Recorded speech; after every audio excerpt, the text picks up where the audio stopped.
반갑습니다. 여러분 볼 때마다 이렇게 매주 보는 거지만 너무 좋아요. 저도 여러분 보는 거 좋은데 여러분도 저 보니까 좋으세요? 네. 서로는 어떠세요? 주일날 오면은 내가 보고 싶은 사람, 이 사람 나랑 정말 믿음을 함께하는 사람, 그분들 보는 그 즐거움이 있으세요? 예, 그런 기쁨이 충만해야 돼요, 여러분. 그냥 그 사람들 보고 싶어가지고, 막 이렇게 설레는 마음, 기대하는 마음으로 우리가 교회에 올 수 있다는 거, 이렇게 예배할 수 있다는 것은 정말 행복한 일이고, 정말 주님께서 주시는 은혜인 줄 믿습니다. 여러분, 성경에서 이렇게 여러 가지 단어들을 보면은 교회라는 말이 참 많이 나와요. 신약 성경에도 교회라는 말이 참 많이 나오죠. 근데 여러분, 교회라는 말, 여러분 아마 정답을 여기서 한 절반 이상은 아실 텐데, 그리스 말 헬라어로 교회가 뭐죠? 혹시 아세요? 예, 에클레시아. 우리 다 같이 불러볼까요? 시작. 에클레시아. 예. 이름 예쁘죠? 예. 그 헬라어 단어 중에 예쁜 이름들이 참 많이 있는데, 저는 이 에클레시아라는 말이 참 이쁜 것 같아요. 에클레시아. 여러분들도 오늘 집을 나서시면서, 교회 가야지, 이러고들 다 나서셨을 거예요. 근데 성경에서 이 단어가 장소나 건물을 가리킨 적이 단 한 번도 있을까요? 없을까요? 눈치채셔야죠. 없습니다. 한 번도 장소나 건물을 얘기할 때 에클레시아라는 단어를 쓴 적이 없습니다. 우리는 좀 다르죠. 오늘 그거를 우리가 좀 잘 배워갔으면 좋겠어요. 헬라어 에클레시아를 성경 단어에서 제가 찾아보니까 그리스도인들의 집합, 여러분 이렇게 모여 있잖아요. 이 집합 자체, 모임 자체를 에클레시아라고 하는 거예요. 이거는 건물하고 상관없어요. 장소하고 상관없습니다. 그리고 또 다른 말로는 한 몸으로서의 그리스도인들의 모임을 뭐라고 부른다고요? 에클레시아, 이렇게 부르는 겁니다. 자, 그러니까 여러분들 이제 교회 간다고 말하실 때 우리가 잊지 말아야 할 것은, 여러분 주위에 한번 옆에 얼굴을 돌아보세요. 뒤에도, 앞뒤에도 이렇게 보세요. 여러분, 이게 뭐라고요? 에클레시아라는 거예요. 이게 여러분들이 지금 보는 사람들, 그리스도인 동료들이 에클레시아라는 거예요. 그러니까 여러분들이 사실은 이 건물 12850 사라토가 에비뉴에 있는 그 건물, 그거 갈 때는 예배당 간다 그러셔야 맞아요. 그렇다고 여러분들이 교회 간다 그럴 때 틀렸어요, 제가 그러진 않겠지만, 여러분들 이제 표현을 할 때 잘 구분을 하셔야 된다는 거예요. 왜냐하면 에클레시아라는 말은 사람들을 가리키는 거기 때문에 그래요. 사람들. 특별히 어떤 사람들이냐? 그리스도 예수로 구원받고 그분을 찬양하고 그분을 사랑하는 자들, 그들의 모임과 집합, 그들의 그 한 몸을 가리켜서 뭐라고 그런다고요? 에클레시아라고 하는 겁니다. 우리가 지금 함께 하고 있는 내 자신과 주위에 있는 귀한 형제 자매들이 에클레시아예요. 교회예요.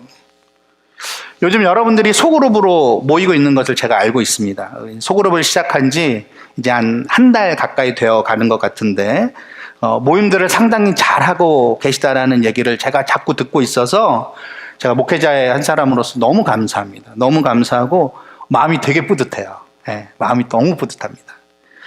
여러분들의 작은 그 소그룹 모임을 우리가 여러 가지 명칭으로 붙일 수 있었지만, 우리 교회는 소그룹, 작은 그룹이라는 이름으로 부르기로 했어요.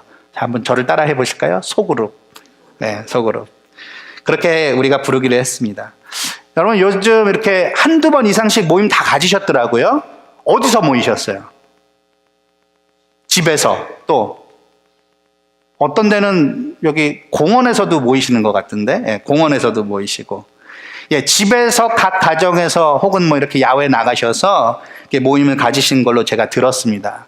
근데 여러분, 집에서 가정에서 모이는 그 소그룹 역시 뭘까요? 에클레시아. 권사님이 그냥 너무 스마트하세요. 여러분, 우리가 이렇게 함께 모이는 것도 에클레시아지만, 집을 열어서 그 집에 초대를 해서 사람들이 모이는 그 소그룹도 뭐라고요? 에클레시아예요. 여러분, 사실은요, 집에서 모이는 그 작은 그룹의 모임을 원초적으로 에클레시아라고 성경이 기록을 하고 있습니다. 그 증거를 4가지로 대드리겠습니다. 자, 로마서 한번 보도록 할게요. 로마서 한번 찾아보세요. 자, 지금 조금 졸리신 시간이죠. 예, 힘을 내셔서 하나님 말씀 펴가지고 말씀 읽다 보면은 졸음이 달아날 거예요. 예, 로마서 마지막 장 16장 5절입니다.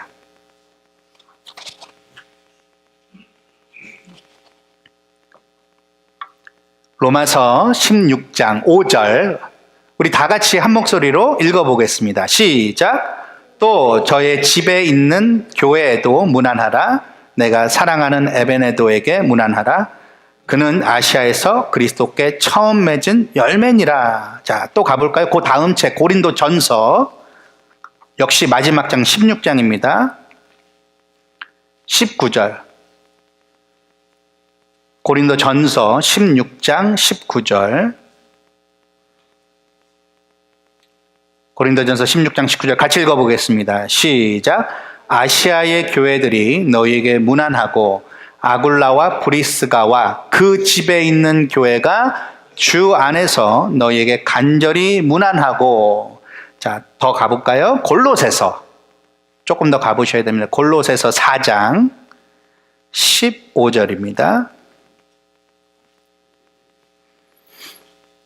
골로새서 4장 15절. 자, 같이 읽어보겠습니다. 골로새서 4장 15절 시작. 라오디게아에 있는 형제들과 num바와 그 여자의 집에 있는 교회에 문안하고. 한 군데 더 볼까요? 빌레몬서 한 장짜리 되어 있는 빌레몬서. 그 뒤로 더 넘어가시면 돼요. 빌레몬서. 지금 제가 신약 성경 차례대로 가고 있는 겁니다. 로마서, 고린도전서, 골로새서. 자, 빌레몬서 1장 한 장으로밖에 되어 있지 않아요. 1장 2절 보겠습니다. 1장 2절 같이 읽어보겠습니다. 시작. 자매 아비아와 우리와 함께 병사된 아키뽀와 내 집에 있는 교회에 편지하노니. 자, 이 편지들의 공통점은 뭐냐면 누가 썼어요? 사도 바울이 썼습니다. 근데 사도 바울이 썼는데 맨 뒷장에 인사를 하든 아니면 첫 번째에 인사를 하든 거기 누구를 꼭 언급을 하고 있어요? 집에 있는 교회라는 말을 쓰고 있어요. 집에 있는 교회. 여러분, 이게 신약교회에 대하여서 우리가 파악할 수 있는 공통된 단서들입니다. 교회는 어떤 것을 교회라고 그 당시에 했다고요? 집에 있는 그리스도인들의 에클레시아를 뭐라고 불렀다고요? 교회, 에클레시아라고 불렀다는 거예요. 조금 풀어서 말하자면 이런 겁니다. 어떤 사람이 자기 집을 오픈을 해요. 예. 그래서 그 집에 모임을 가질 만한 장소를 제공을 합니다. 그러면 그 당시에 조금 잘 살았던 사람이나 어떤 권력이 있었던 그런 사람들이에요. 그런 사람들이 집을 제공을 했는데 거기에 누가 모였다고요? 여러분들 같은 그리스도인들, 예수님의 부활을 믿는 자들, 예수님이 나를 위하여서 그 죄를 속하기 위해 십자가에 달려 죽으셨다라는 사실을 믿는 자들이 집에 모여 뭘 이뤘다고요? 교회를 이뤘다는 거예요. 에클레시아. 그러니까 신약 성경과 그 역사에 의하면 교회는 어디에서부터 출발을 한 거예요? 집에서. 이런 건물이 아니라 집에서, 가정에서 출발을 했다는 거예요.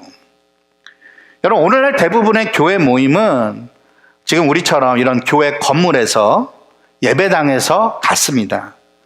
하지만 이렇게 교회가 따로 건물을 갖고 모인 것은요, 3세기 중반이라고 학자들이 입을 모아 이야기하고 있어요. 자, 그러니까 사도 바울이 이렇게 편지에다가 집에 있는 교회에게 문안하라. 집에서 가정에서 교회로서 모이기 시작하고 무려 한 200년이 지나고 나서야 교회가 따로 건물을 갖게 되었다는 뜻이에요, 사실은. 신약시대에는요, 교회를 새롭게 세우면 보통 이런 방법과 과정을 통해서 교회를 세우곤 했습니다. 집에서 교회가 모였다는 거예요.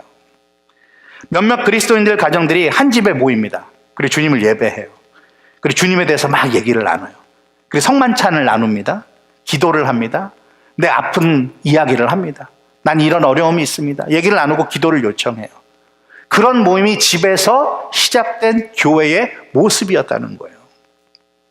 가까운 지역 안에 때때로는 그런 모임들이 뜻을 합하여서 같이 연합하여 모이기도 했더라고요. 그래서 성경에 보니까는 드문 표현이긴 하지만 어떤 중요한 어떤 협의사항, 결정사항이 있거나 기도를 해야 될 때는 그 지역 가운데 있는 각 집에 있는 에클레시아가 함께 모여서 또 회의를 하거나 기도를 하기도 했더라고요. 성경에 보니까 온 교회란 말을 썼어요. 온 교회. 각 가정에 모인 그 에클레시아도 에클레시아인데 또 그 지역에 있는 함께 있는 뜻을 같이 하는 교회들이 또 뭐 1년에 여러 차례 이렇게 모여가지고 거기서 회의도 하고 기도도 하고 예배도 드리는 것도 또한 교회로 사도 바울은 부르고 있다는 사실이에요. 여러분, 우리 그레이스밸리 교회는 최근에 6개의 소그룹으로 작은 형태의 뭘 시작했습니까? 교회를 시작했어요. 네, 그렇죠, 여러분? 근데 그 교회를 시작하게 된 취지와 목적이 있습니다. 그것을 제가 여러분들과 오늘 좀 나누려고 하는데요. 3가지로 그 취지와 목적을 함께 나누도록 하겠습니다. 화면을 보시면서요. 첫 번째, 두 번째, 세 번째를 함께 읽어보도록 하겠습니다. 첫 번째입니다. 시작. 소그룹을 통해 각 소그룹원들은 교회에 대한 소속감을 더욱 확고히 하고 소그룹 안에서 이루어지는 성도의 교제, 말씀, 기도, 고백, 격려, 섬김, 사랑 등을 통해 그리스도의 장성한 분량에 이르도록 하기 위함입니다. 여러분들이 이 소그룹의 형태로 교회라는 것을 지금 이루어가고 있으신 건데 그것의 첫 번째 목적은 뭐냐면 여러분들이 자라나가는 거예요. 어디까지요? 그리스도의 장성한 분량에 이르기까지. 여러분들은 그 소그룹을 통해서 내가 에클레시아, 교회에 속해 있구나. 내가 주님의 몸된 교회에 속해 있구나. 그런 것들을 확실히 느껴가시게 될 거예요. 그리고 그렇게 될 수 있도록 서로 격려해 주셔야 돼요. 그리고 뿐만 아니라 그 안에는 반드시 성도의 교제가 있어야 되는데 성도의 교제라는 것은 하나님의 말씀을 중심으로 하여 그리스도의 사랑과 또 그리스도에 대한 고백을 나누는 거예요. 그리고 내 삶에 있는 문제들을 함께 나누면서 주님의 도우심을 위하여 우리가 함께 기도하고 함께 어려운 점을 함께 짊어져 나가는 것. 그러면서 우리들은 다 같이 자라게 되는 것입니다. 그것을 위하여서 소그룹 형태의 교회를 하게 된 것이에요. 자, 두 번째 목적은 이렇습니다. 같이 읽어볼까요? 시작. 소그룹 리더를 비롯하여 모든 소그룹원들이 서로가 서로를 영적으로 잘 돌봄으로써 교회의 목회와 목양에 다 함께 참여하고 이바지하기 위함입니다. 여러분, 목회는 누가 하는 겁니까? 목회자요. 네, 맞아요. 목회자, 저 같은 사람이 하는 겁니다. 근데요, 저 혼자는 절대 못해요. 목회는 하나님의 백성들, 하나님의 성도들이 다 함께 하는 겁니다. 특별히 저 같은 목회자를 세우기도 하셨고 또 교회에 필요한 우리 장로님들을 세워주셨고 여러 또 직분자들과 또 어떤 일들을 맡아야 할 사람들을 하나님이 세워주셨어요. 그래서 소그룹의 리더들을 하나님께서 세워주셔서 그 모든 일들을 통하여 협력하여 선을 이루는데 어떤 선이냐? 우리 선한 목자 되신 예수 그리스도께서 여러분들을 양삼아 하나하나 돌봐주시기를 원하는 그 마음, 그리고 실제적인 그 돌봄을 사람을 통하여 목회자와 리더들과 여러 섬기는 자를 통하여 서로 목양하고 돌보고 목회하게 하셨다는 거예요. 그래서 여러분, 목회에 대한 책임은 엄밀하게 얘기하면 제가 최종적으로 지는 거긴 하지만 함께 서로 지는 거예요. 그런 교회가 좋은 교회이고 그런 교회가 성경적인 교회입니다. 여러분, 그러니까 저만 바라보지 마세요. 네, 서로 소그룹의 리더 또 소그룹원들은 서로 여러분, 성경에요 아주 좋은 부사가 많이 표현되어 있는데 예수님께서 요한복음 12장의 기록을 보니까 3계명을 제자들에게 주시죠. 그 3계명의 내용이 뭐예요? 너희가 사랑하라요. 근데 그 사이에 부사가 하나 있어요. 뭐예요? 서로예요. 서로. 여러분, 소그룹이 잘 될 수도 있지만 그렇지 않을 수도 있어요. 근데 그럴 때에 막 서로를 향하여서 탓하는 것이 아니라 내가 못하고 있는 점은 무엇인가? 나의 책임은 무엇인가? 내가 더 열심히 섬겨야 할 분은 무엇인가? 그것을 내 스스로 생각해낼 수 있는, 그래서 그런 모습이 모두에게 있을 때 서로 사랑하는, 서로 목양하고 돌보는 아름다운 모습의 소그룹 교회가 이루어질 수 있다는 거예요. 여러분 이 사실을 믿으십니까? 여러분 이 사실을 믿으신다면 여러분들이 소그룹을 하실 때 어떤 내 마음에 조금 흡족하지 못한 부분이 있을 수 있어요. 이거는 이렇게 하면 참 좋겠는데 저렇게 하면 좋겠는데. 근데 물론 그런 것들도 우리 리더들이 함께 모여서 기도를 하고 또 이야기를 나눌 필요는 있지만 먼저는 내가 어떻게 섬겨야 할까? 내가 소그룹을 위하여, 내가 힘들어하고 있는 형제 자매를 위하여서 저들을 주님의 마음으로 어떻게 돌볼 수 있을까를 먼저 생각할 수 있는 그런 지혜와 은혜가 있으시길 주님의 이름으로 축복드립니다. 그러할 때에 소그룹을 통해서 여러분들이 자라갈 뿐만 아니라 소그룹을 통하여서 목양이 잘 이루어질 수가 있다는 거예요. 우리 수련회 갔다 와가지고 전영일 장로님이 우리 교회 전체 카톡에다 그 말씀 이렇게 인용을 하셨는데 갈라디아서 6장 10절 말씀, 저도 참 좋아하는 말씀이에요. 그 말씀에 보면은 이런 말씀이 있습니다. 우리가 모든 사람들에게 선을 행하되 더욱 누구에게 하라고요? 믿음의 가정들에게 그리할지니. 예. 우리는 다 주님을 믿는 사람들이에요. 그래서 믿는 사람들끼리 더욱더 서로에게 어떻게 하면 선을 행할까? 어떻게 하면 내가 주님의 마음, 그 목자된 마음으로 이 사람의 어려움을 내가 돌봐주고 품어줄 수 있을까? 그것을 생각할 수 있는 소그룹 활동이 되시길 주님의 이름으로 축복드립니다. 그러할 때에 우리가 자라나가게 되는 거예요. 그리고 그런 모습을 보면서 세상이 놀라게 되는 것입니다. 자, 세 번째입니다. 세 번째 취지와 목적 함께 읽어보겠습니다. 시작. 소그룹 모임을 통해 불신자들이 기독교 신앙과 삶을 체험하고 신자로 변화되어 교회 공동체 안으로 들어와 완전히 정착할 수 있도록 돕기 위함입니다. 자, 아까 두 번째에서는 믿음의 가정들에게 더욱 그렇게 해야 되는데 그것과 동시에 소그룹 이 교회를 통하여서 우리가 놓치지 말아야 될 게 있어요. 그게 뭐예요? 믿지 않는 구원받아야 할 영혼들. 그 영혼들이 들어올 수 있는 축복의 통로로서의 소그룹이 잘 운영이 돼야 된다는 거예요. 소그룹을 통하여서 여러분들의 삶을 나누세요. 여러분들의 마음을 나누세요. 그리고 불신자 이웃들을 초대하세요. 그래서 여러분들을 통하여서 그리스도인의 삶이 무엇인지, 변화된 자의 삶이 무엇인지, 십자가의 사랑으로 구원받은 사람의 모습은 어떠한 모습인지를 마음껏 여러분 보여주시길 바라요. 그런 모습을 세상 사람들이 볼 때에 그들이 살아계신 하나님, 보이지 않는 하나님을 만날 수가 있게 되는 것이고, 우리 주님께서 말씀하시기를 우리가 서로 사랑할 때에 세상이 우리를 보고서 우리가 예수의 무엇인 줄 안다고 그랬어요? 제자인 줄 안다고 말씀해 주셨어요. 그래서 소그룹을 통하여 그 소그룹의 그 교회 모임을 통하여 여러분들은 불신자들을 구원할 수 있는, 전도할 수 있는 그 목적을 반드시 이루어 가시기를 주님의 이름으로 축복드립니다. 이 일을 위해서 여러분은 이게 쉽지 않다는 거 저도 잘 알고 있습니다. 이 일을 위해서 마음을 모으시고 지혜를 모으시고, 그리고 그런 대상이 있으면 기도부터 시작하시면 참 좋겠어요. 그 일에 대해서 여러분은 여러 번 시도해 보셨겠지만 실패하는 일이 얼마나 많은지 몰라요. 그래서 겁날 때도 있습니다. 그렇지만 여러분 절망하셨어도 안 되고 포기하셨어도 안 돼요. 기도하시면 됩니다.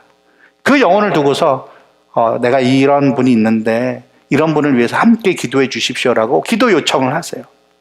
그래서 소그룹 리더와 소그룹 그룹원 모두가 그 영혼을 위하여서, 그 영혼이 소그룹을 통하여, 교회를 통하여 건져질 수 있도록, 구원을 받을 수 있도록 우리가 다 함께 힘쓰는 것이 주님께서 바라시는 에클레시아의 존재 목적이라는 거예요. 저는 목회자로서 이 소그룹의 일들을 위해서 헌신해 주시는 모든 리더들께 이 시간을 빌어서 감사의 마음을 전합니다. 너무 감사해요. 이 소그룹 작은 교회로 모이는 일은요, 성경이 보여주는 아주 중요한 일이기 때문에 그렇습니다. 또한 우리의 신앙의 선배들이 모범을 보여준 중요한 사역입니다. 교회가 교회답게 또 교회로서의 역할과 기능을 다하기 위해서는요, 여러분 다른 방법이 없어요. 성경이 말하는 에클레시아, 교회가 무엇인가, 특히 신약교회는 어떠한 교회였는가를 우리가 말씀을 통해 연구하고 공부하고 곰곰이 따져봐야 합니다. 오늘 읽은 본문에서 아주 중요한 개념이 나오는데 우리 두 가지를 살펴보고 말씀을 마치겠습니다. 19절을 다시 한번 우리 같이 읽어볼까요? 19절입니다. 에베소서 2장 19절 같이 읽어보겠습니다. 시작.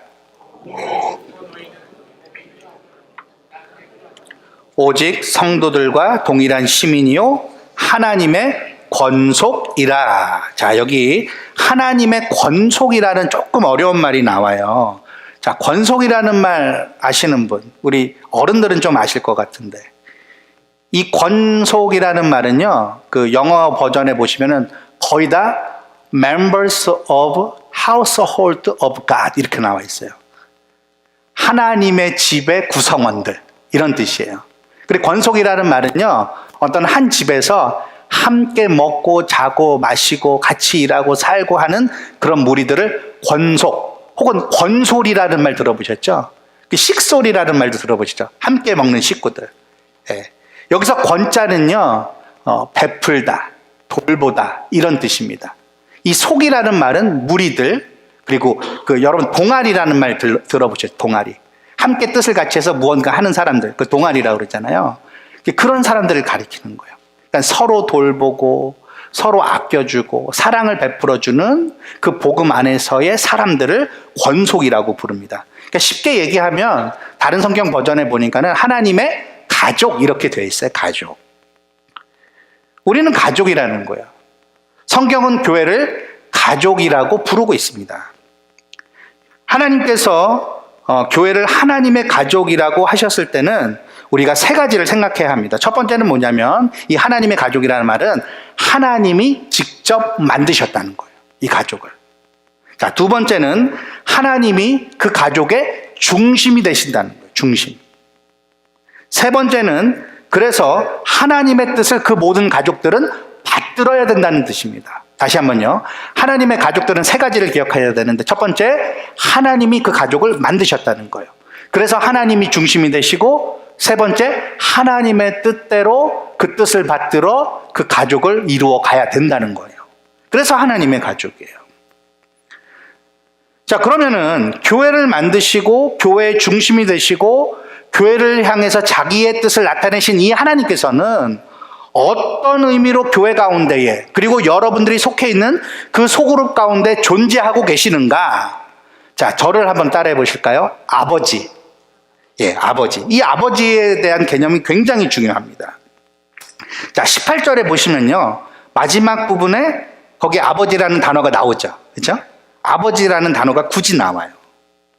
그리고 19절에 하나님의 가족이라는 말로 이게 연결이 됩니다. 여러분, 가족 가운데의 아버지의 존재가 중요합니까? 중요하지 않습니까? 너무너무 중요하죠. 대답을 하세요. 중요하잖아요. 저도 아버지고, 제가 아버지라서가 아니라 아버지 중요합니다. 아버지 너무 중요해요.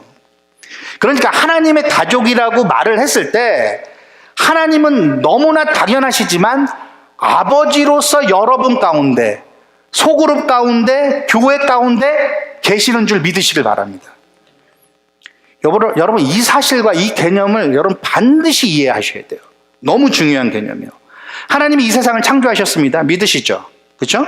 그런데 그 하나님께서 직접 만드시고 의미를 부여하신 두 개의 유기체, 두 개의 기관이 있어요. 그게 뭐예요? 첫 번째는 가정, 두 번째는 교회. 근데 교회를 뭘로 부른다고요? 하나님의 가족. 그러니까 한마디로 얘기하면 하나님이 만드신 유일한 기관은 뭐예요? 가족이라는 거예요. 근데 이것의 아버지가 되시는 분이 바로 우리의 하나님 아버지. 그분을 중심으로 해서 그분의 뜻을 따라서 사는 것이 가족이어야 한다는 거예요. 여러분, 하나님께서 한 남자와 한 여자를 창조하셨습니다. 근데 그들을 만드시기 전에 하나님께서는 그들이 필요로 하는 모든 것들을 미리 엿새 동안에 다 만들어 놓으시고 마지막에 사람을 만드셨어요.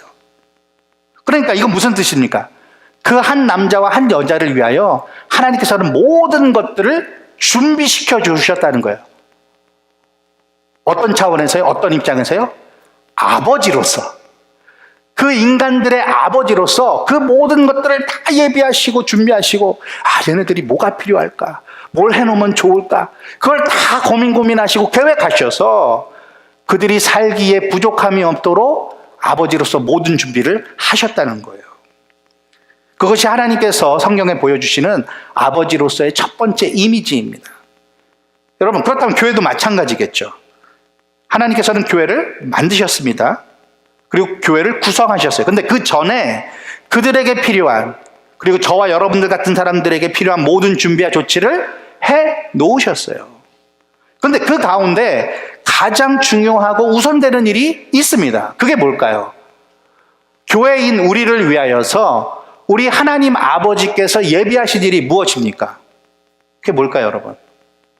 뭐예요? 오늘 본문에 따르면 13절에서 22절 중에서 뭐가 핵심이고 뭐가 중요한 것 같습니다. 우리 하나님 아버지께서 교회된 우리를 위하여 준비하신 일이 뭐예요? 예수 그리스도예요. 예수 그리스도. 자, 그래서 오늘 본문에 보시면은 하나님의 가족 바로 앞에 아버지가 나오는데 이 아버지 앞에 누구에 대한 이야기를 하고 있는 겁니까? 예수 그리스도에 대한 이야기를 하고 있는 거예요. 우리 13절 다시 한번 읽어보겠습니다. 13절입니다. 같이 읽겠습니다.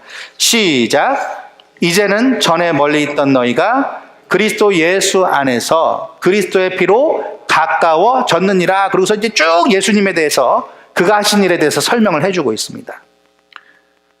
여러분, 우리가 하나님의 가족이 될 수 있었던 근거는요, 오늘 사도 바울이 제시하는 이 예수 그리스도밖에 없다는 거예요.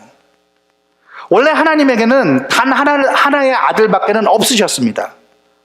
여러분, 이것은요, 모자르다, 부족하다라는 뜻을 나타내는 게 절대 아니에요.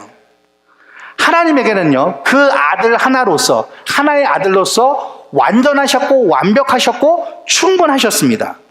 그런데 하나님께서는 창조하신 세상에 있는 인간들이 하나님의 뜻을 거역하고 하나님을 떠나서 자기 마음대로 살았기 때문에 그 인간들을 죽음과 지옥의 심판으로 멸망시키셔야 마땅하지만 자기의 하나밖에 없는 아들 예수 그리스도의 그 피, 예수 그리스도의 그 피를 흘리게 하심으로 해서 그렇게 희생시키셔서 먼저는 하나님과 원수된 인간들을 어떻게 하셨다고요? 오늘 본문에 의하면 화목하게 하셨고 다시 만나게 하셨고 원수된 것을 십자가의 사건으로 어떻게 시키셨다고요? 무효화시키셨다는 거예요. 무효화. 그래서 그렇게 하나님과 화목하게 된 자들을 하나님의 뭐로 부르셨어요? 아들아, 딸아, 입양시키셨다는 거예요.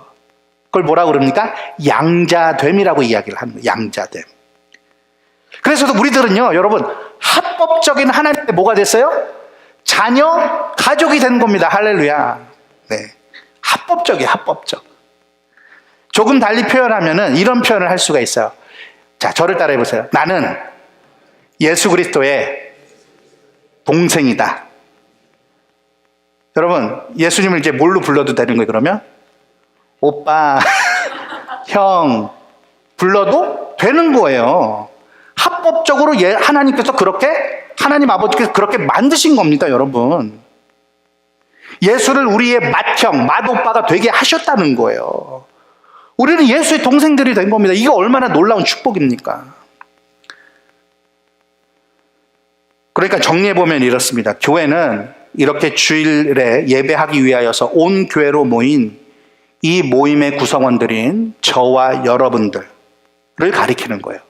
뿐만 아니라 여러분들이 우리 그레이스밸리 교회 안에서 6개의 소그룹으로 그렇게 나누어져서 구성되어 있는 여러분들 한 사람 한 사람이 교회라는 사실이에요. 이거를 잊지 마셔야 돼요. 그런데 두 가지 중요한 공통점이 있습니다. 이렇게 공동으로 우리가 온 교회로 모이는 것과 소그룹의 형태의 교회로 모이는 것은 두 가지 공통점이 있어요. 자, 뭐예요? 말씀을 정리하면 첫 번째, 우리는 한 하나님을 모시는 가족 공동체라는 사실이에요. 하나님 아버지를 모시는 그러한 가정, 교회라는 거예요. 고마워라 임마누엘, 예수만 섬기는 우리 집. 여러분, 그걸요, 여러분 자녀들과도 집에서 할 뿐만 아니라 소그룹에 모이실 때 그렇게 찬송하셔야 돼요. 고마워라 임마누엘, 우리를 이렇게 교회되게 하셨고 이렇게 하나님 아버지의 아들과 딸로 우리를 불러주시더니 이 어찌 감격하지 않을 수 있으랴. 그것이 저와 여러분들의 고백이 될 수 있기를 주님의 이름으로 축복드립니다. 자, 뿐만 아니라 두 번째 어떠한 공동체이 있냐면 이렇게 함께 온 교회로 모일 때뿐만 아니라 소그룹의 형태로 우리가 교회로 모일 때 어떤 공동체이 있냐면 우리는 맏형이신 예수 그리스도의 피로서 하나님의 가족이 될 수 있었다라는 사실이에요. 그리스도 예수의 피로서만. 어떤 분들은 그래요. 교회 오면은 뭐 형제님, 자매님 막 이렇게 부르는 게 너무 어색하다는 거예요. 왜 교회가 무슨 가족이에요? 내 가족 챙기기도 힘든데. 근데 여러분 기억하세요. 가족은 무슨 공동체죠? 혈연 공동체죠. 근데 여러분 오늘 본문에 의하면 이 교회도요 혈연 공동체예요. 무슨 혈연이요? 예수의 혈연. 여러분 우리는 예수의 피로 하나가 되었습니다. 예수의 피가 흐르는 사람들이에요. 그러니 가족이 아니라고 부를 수 없죠. 우리는 가족입니다. 사랑하는 성도 여러분, 우리는 하나님의 가족입니다. 우리가 이렇게 가족이 될 수 있었던 것은 하나님 아버지 자신과 그 아들 예수 그리스도의 위대한 사랑과 희생 때문이었습니다. 그리고 더불어서 그 사랑과 희생을 생각하면서 진리와 말씀과 거룩함을 지키려고 노력했던 우리의 신앙의 수많은 선배들과 그리고 지금 이 순간에도 주님을 위해서 교회를 위하여서 헌신을 하는 그 모든 사람들을 통해서 지금 여기에 우리는 하나님의 가족으로 그리스도의 피가 흐르는 사람으로서 존재할 수 있다는 사실을 믿으시길 주님의 이름으로 축원드립니다. 여러분 이 사실을 기억하시고 하나님 아버지를 우리가 모시는 가족의 공동체로서 그 구성원으로서 또한 예수의 동생들로서 서로가 형제의 자매로서 서로를 귀하게 여기시고 서로를 끌어주고 밀어주면서 아름다운 교회, 아름다운 소그룹으로 자라날 수 있기를 주님의 이름으로 축복드립니다. 제가 다음 시간에 한 번 더 우리는 하나님의 가족입니다. 두 번째 메시지를 전할 때요. 여러분 이제 한 주간 동안 뭐 소그룹 모이시는지 안 모이시는지 제가 잘은 모르겠지만 여러분들이 그 소그룹 원들을 위해서 나의 교회, 나의 형제 자매를 위하여서 기도하시고 전화라도 카톡이라도 한 통 하시면서 서로를 귀히 여기고 있다라는 그 모습을 힘써 보여주시길 바라요. 그렇게 교회가 아름답게 서갈 수 있기를 주님의 이름으로 축복드립니다. 우리 다 함께 자리에서 일어나시겠습니다.